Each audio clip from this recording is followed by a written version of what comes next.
My favorite poet is Yehuda Amichai, and Rabbi Shalom has included and used his poetry throughout this weekend. And I can imagine him beginning a poem like this. I have a friend in Jerusalem. And it would be a poem about a woman, and her name is Sivan. And it would be a poem about the feeling of respect and appreciation for Judaism as a civilization and a culture, and a respect and appreciation for her mother, and especially for the work of her father. And it would be a daughter-father team poem. It would be a poem about a person who was bold, because to be the first Israeli secular humanistic rabbi is something that no one of us has ever experienced, nor may want to experience. It is a way of life that demands rigorous daily courage and the ability to promote yourself without defending yourself in an atmosphere that isn't always easy. Easy on the women and easy on the humanists. Sivan Malkin Moss is the Dean for Israel for the International Institute for Secular Humanistic Judaism. She's a promoter of educational and cultural leadership. She's the director of the Secular Library, which publishes works on Judaism as a culture. She was ordained in 2003 here as a rabbi. She's a graduate of the Kerem Teacher Training Institute. She has a master's degree from Schechter College, and she has many, many other achievements. She's a fine mother, and she's a good friend. And we are very lucky to have her, and to say that we have a friend in Jerusalem is our poem. And so it is my pleasure to welcome to the podium Rabbi Sivan Malkin Moss.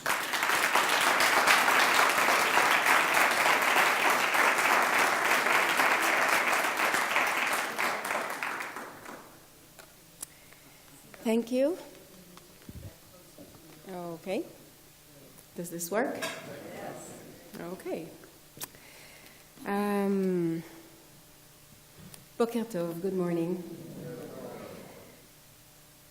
Well, I am here to reclaim convention. It may be not conventional to try to reclaim convention, but I think that that is what I'm trying to do. I will be talking about myself. I don't want to be presumptuous and to say that this is what all of us are trying to do, but I think that's what cultural Judaism is all about, is saying that we are mainstream. It's not that we are another stream of Judaism.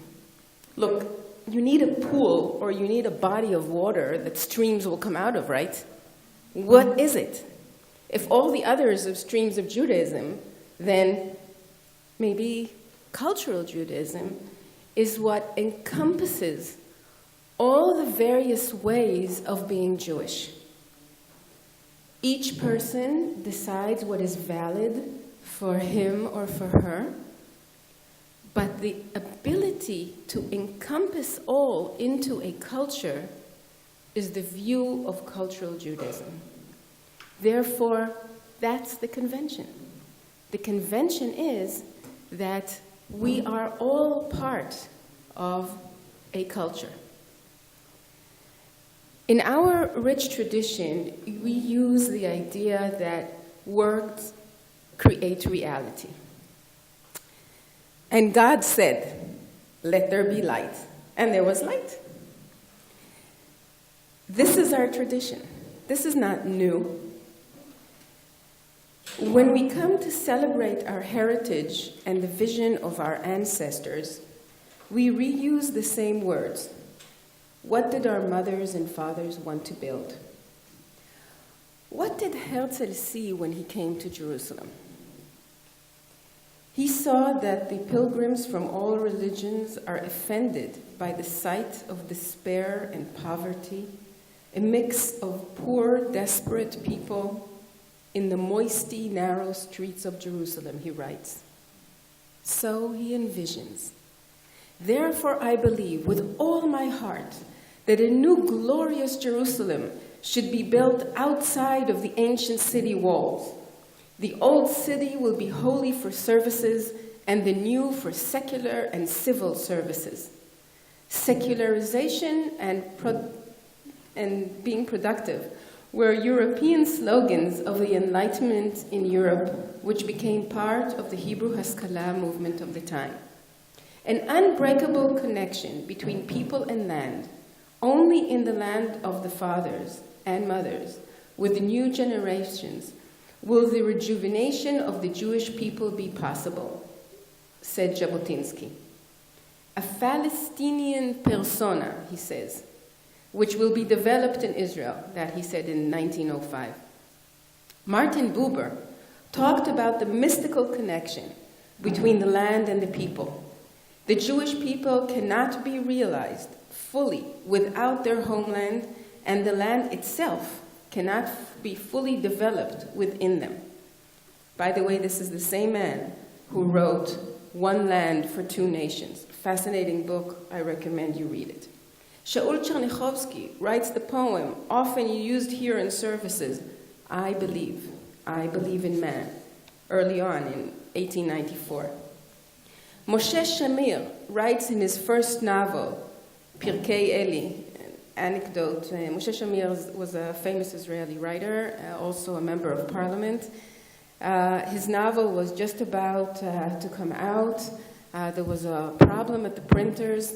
My father was a good friend of his, ran to the printers, worked all night to make sure that this novel comes out. So, family is always tied into things. This is a story about his brother, who was born out of the sea waves, like Venus, out of the sea waves on the beach of Tel Aviv, without the burden of Jewish history. The ideal new Israeli was born.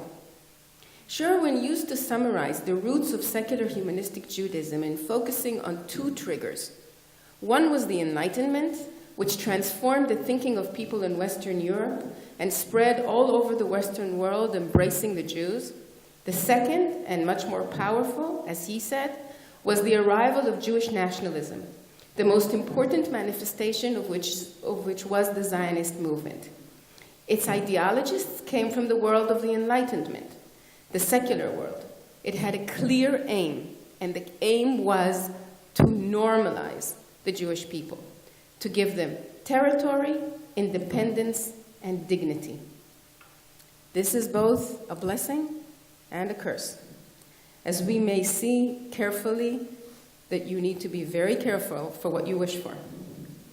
When you don't have territory, independence, and dignity, that's what you wish for. But needless to say, the territory has proven many times to be a problem, not the solution. But we won't get into this now. In his book, Alt Neuland, Old and New Nation Land, the utopian book, one of the very few utopias ever realized, Haifa is the city of the future, and the society is pluralistic and liberal. The House of Representatives looks like a large and monumental building. The Hall of Representatives was glorious, big, tall ceilings. It was covered with a marble ceiling. Natural light came in through the vast glass ceiling. Somehow in humanistic, secular Judaism, we always talk about roofs. The seats were still empty as the representatives walked around the hallways. His realization took a little longer, but not much. By 1960, this building was built. So what did they dream of when they dreamt on that building? Listen to the terminology used. Remember, words create reality. Tzvi Herman Shapira, a professor of math from Chovevei Zion, writes in 1882, what we want to build is a Beit Midrash, school of learning usually used to describe a yeshiva, from which the Torah of wisdom and morals would be preached to all the Israel nation, a Beit Mikdash, a new temple. Echad Ha'am, who believed in the concept of a spiritual center, says in the 11th Zionist Congress, he claims 2,500 years ago, our national temple was destroyed, that of God on the hill of Moriah. Now we come, charged with the belief and hope, to build a new national temple, the Heichal, the great hall of wisdom and science on Mount Zion, the University of Zion, the third temple.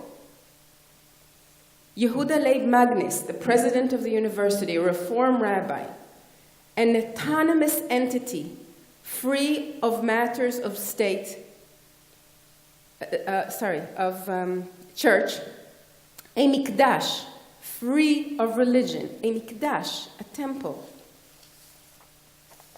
There are those who believe that God wrote the Torah.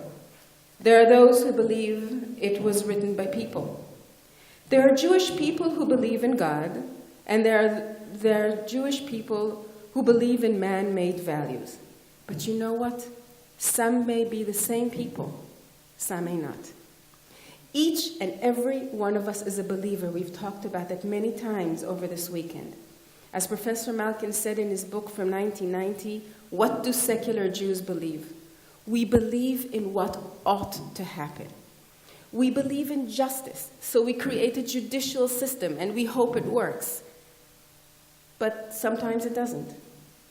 The value of something goes up when there are more people who believe in it. That's the concept of the value of money, economy, the same idea. Past generations bequeathed their values and their heritage to us. It is up to us, as Sherwin used to say, to tell the story and to interpret their values and their heritage in the light of our beliefs. Jewish culture is an array of options, a pluralistic entity in which we choose our expression. Today we talk about the vision, the blessing, and the curse of normality. I talked about the striving for a normal Jew, as well as the realization of a dream using the terminology of no less than a third temple. And guess what? What is the name of the Parliament of Israel? The Knesset. Sounds okay, but that's not it. It's called Mishkan HaKnesset. Mishkan was the first temple where God shachan, where God lived existed within the temple. Is that not presumptuous enough for a few Parliament Israeli people to name the place where they reside the Mishkan? But it's not. That's what Zionism does. It reclaims the norm. This is the norm, therefore I can decide what it means to me. When Jacques Schlanger writes in his book about the history of humanism, he describes in a compelling way something that I would probably call the revolution of authority. He talks about what happened during the Renaissance in Europe. He says things like, just imagine a life in which one day you go to put your kids in the regular daycare system, and instead of a nun, you see a kindergarten teacher. You go to a doctor, and instead of clergy, you actually have a doctor who went to university. Think of the meaning of the authority. You go to a judge, and instead of standing in front of somebody appointed by the Pope, you stand in front of somebody who actually went to study law. It's a whole different concept of authority. It's a secular concept of authority. You could live your life encountering various authoritative figures who no longer get their authority from God.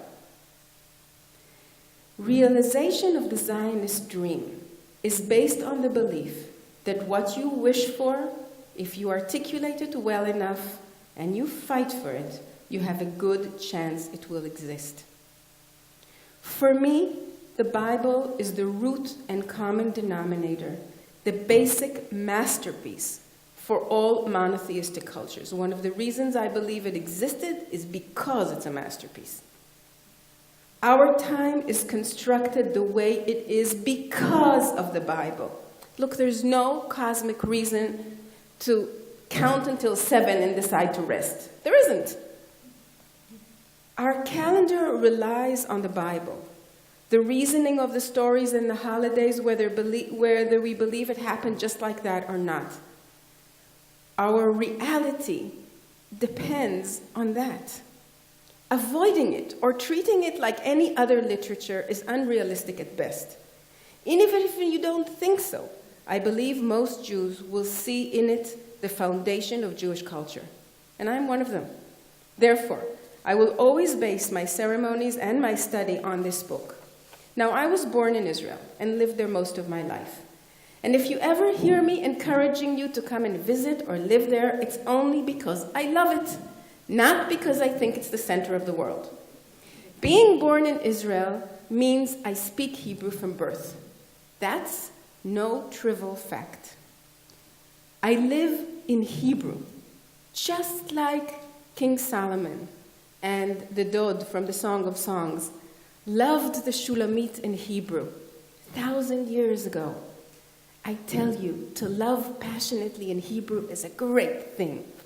Just read the book. You'll see.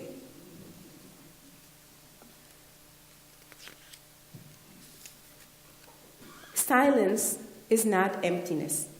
It's a composition. Some of you may have heard it. It's a composition, the John Cage arrangement of 433, which he performed without a single note being played. 4 minutes and 33 seconds of silence can become music when you listen to the sound of the world.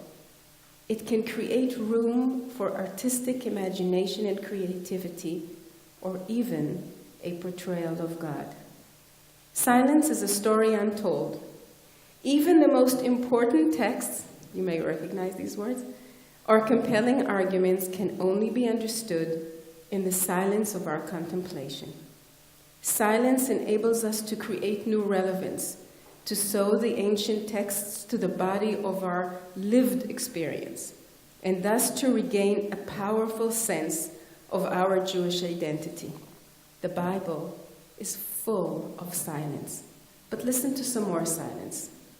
It says in Pirkei Avot, Moses received the Torah from Sinai and transmitted it to Joshua. Joshua transmitted it to the elders, and the elders to the prophets, and the prophet transmitted it to men of the great assembly. Where's the silence? Who didn't get it? People? Priests? You always need to listen to the silence. I believe that one of the reasons the Bible is a masterpiece because it lends that to us, to our interpretation. It gives us time to do that. It is hard to write good literature. It is almost impossible to write great literature. I will talk about myself, and you decide if it's an analogy to anything.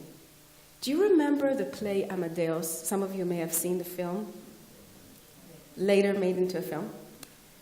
Salieri, Mozart's contemporary, speaks to God. There's a wonderful monologue. He's angry at him. And he says to him, "You cursed me with normality, with mediocrity. I have the ability to recognize genius, but not the ability to create it. This is me. I'm pretty good to judge good, sometimes even great art, but I'm not a great artist. We must make sure our ceremonies include great art. And if we cannot write it, we absolutely should not. The Bible is so rich with great masterpieces that I want our people to keep learning and celebrating it. Yes, it is unique. Do we have Kedusha in our ceremonies in Israel? Well, listen to this citation from the Yom Kippur ceremony I created last year at NYU. It's all about Hebrew and Kedusha, and how Hebrew is not insignificant.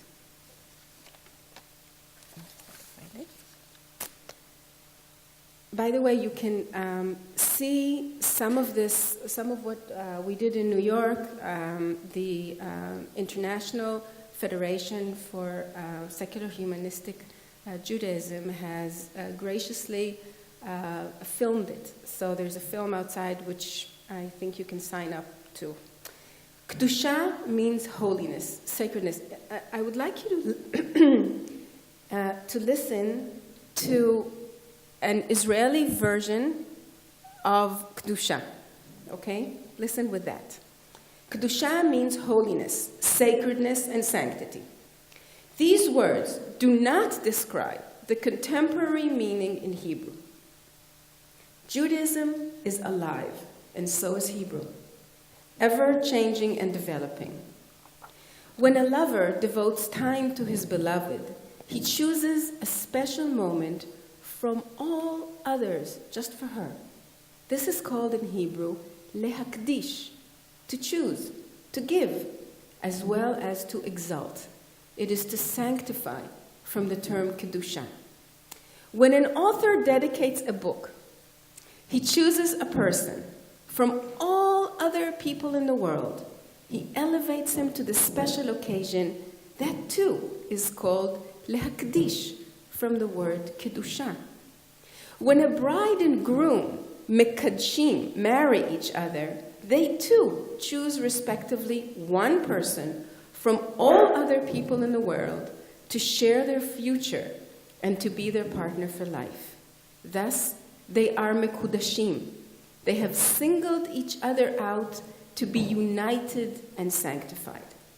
In the story of creation, when time was defined into days and clustered into a week, just one day from all others was sanctified, Kiddush.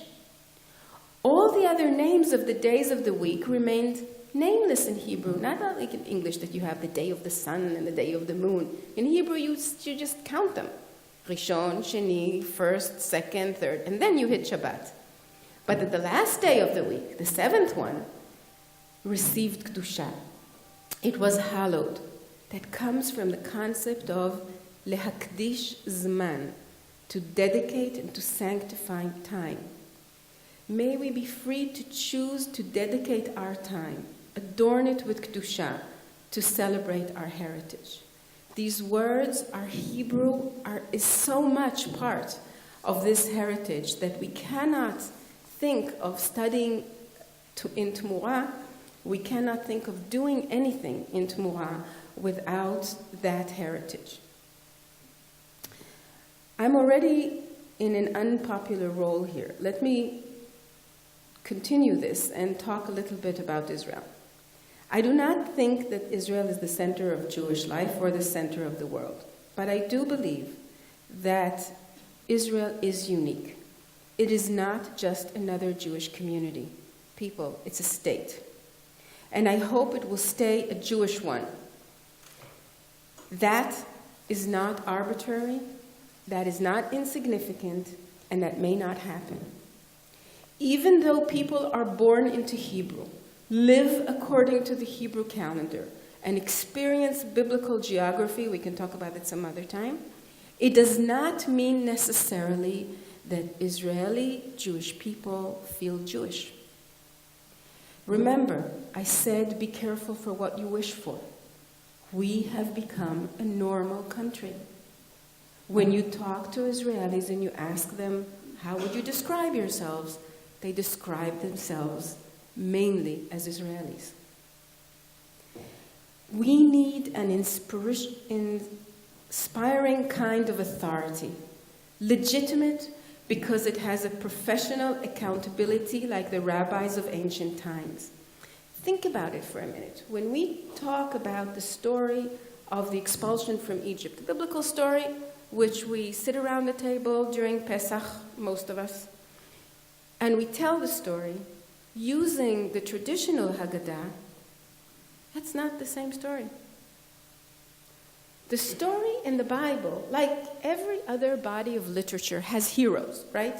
And there's a list of heroes. We know who the heroes are. There's God, there's Moses, there's Aaron, there's Miriam, there's the people, etc., etc. When we open the Haggadah, and we look at the heroes, oops, it's a different story. There is no Moses and Aaron. Who wrote that story? Rabbis. Why did they write that? Because these were their values. They believed in a story that they need to tell. We are, therefore, traditional rabbis. We're doing the same thing. We are telling the stories according to our set of beliefs. In other words, we are traditional rabbis. That's part of the convention. That's why I see myself as part of the Jewish cultural convention of what a rabbi should really do. To stay relevant, we in Tmura try to stay mainstream. What does it mean? It means that we try to involve ourselves in things that are already happening in Israel. And let me give you a few examples. As you know, in Israel, there is the public school system. Okay? When the public school system began in Israel, which is not many years ago, they wrote a mission statement. Next time when I'm here, I can give it to you to read because it's a humanistic, secular statement about what education should be. But what happened was that there's a great big gap between what happens in school and the mission statement. So one of our rabbis who was here, and some of you have met him, decided to go to the schools and to show them again, once more, to read this mission statement. So Rabbi Oren Yehi Shalom has done that. And 2 years ago, he convinced a school in Jerusalem to re-educate their teachers according to the original mission statement. He didn't change a word. This has been working now this is the second year now. It's an amazing reaction of the parents and the teachers in the school. By now, there's another school in Tel Aviv who started this year, and another school up north who started as well. And no less exciting is the fact that he's starting a track in the university that educates teachers to become secular, humanistic teachers in the regular school process. The other way to go about it is not to be part of something that exists, but to create an option, another option. And this is what Rabbi Nardi Green did when he started the internet site called Tekassim, which you can see. And the concept was that if anybody wants to have a wedding or any other celebration in his life, her life, they can go into the website and look for leaders who can perform these ceremonies. This has been in existence now for 5 years, and we've done hundreds of ceremonies. Why do I think this is convention and not convention? Because I believe that if we would be doing everything within the Knesset, within the parliament, within politics, things may never get done. We need to create within reality facts. The more people we have that will get married or other ceremonies in a secular, humanistic way, the more people we have eventually to vote those people into parliament, etc., etc. So you have to work both ways. I'm not a politician. I'm an educator, and I believe that this has been creating an enormous impact. How do I know that? Because we are very friendly, I should say, with the media. We get very good coverage every time we want it.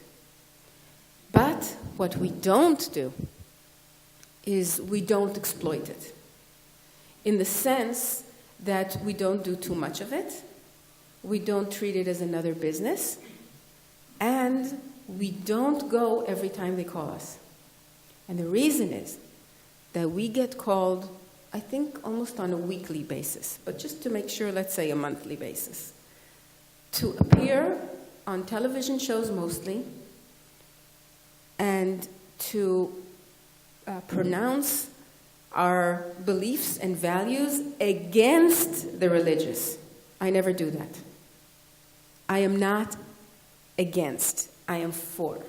And what is important is to create and to make sure that we live the positive.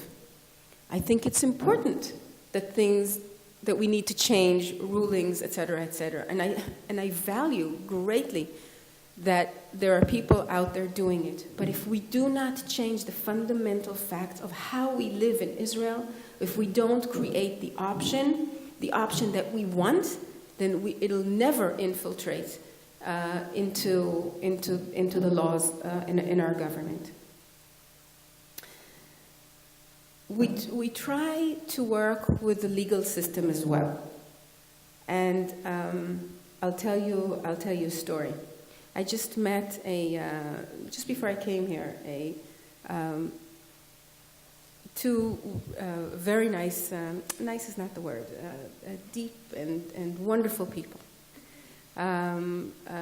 These are two partners who have a son. They are queer. You know that in Hebrew it was translated with great effort into queer. So that's what we use. And one of them is the biological father of the boy, and the other one wants to adopt the child. Before they had the child, the attorney suggested to them not to have a mother, in the sense that there will be one woman who donates the egg and another woman who would be pregnant. According to some Jewish halakha, not all of it, some Jewish halakha, this means that there is no mother. Okay, so listen to this. What happens if there is no mother? The kid is not Jewish. Well, the kid is nothing in the sense of religion. So here enters another great puzzle of what it means to live in Israel in a normal society. Suddenly, you have lots of people, about 300,000, who are considered religiousless. This is a new entity, religiousless. They are neither Jews, but they're also not Jewish. They are religiousless. So in a country where you can get married only in a religious wedding, you cannot get married. Therefore, not only do you offend civil rights, but you are, as a country, as a state, you are not abiding by basic civil rights. This couple came to us for conversion. And this will probably be the first conversion that we will be doing in Israel. We've been working on this with our colleagues here in the States, trying to figure out how to do this best, because we need a test case and we needed people who would be willing, and that's why I said that they're really special, these two men, that they would be willing to be out there and be recognized and be interviewed, etc. So we're just beginning this process. Our recent convention, our recent ordination in Jerusalem, included every stream of Judaism possible. Every panel that we had on any subject included rabbis from the ultra-Orthodox, Reform, Conservative, New Age, under one roof, under Tumura, because Tumura is cultural Judaism. And cultural Judaism can include everyone. Our core is our tradition. Our values are how we choose it. Thank you.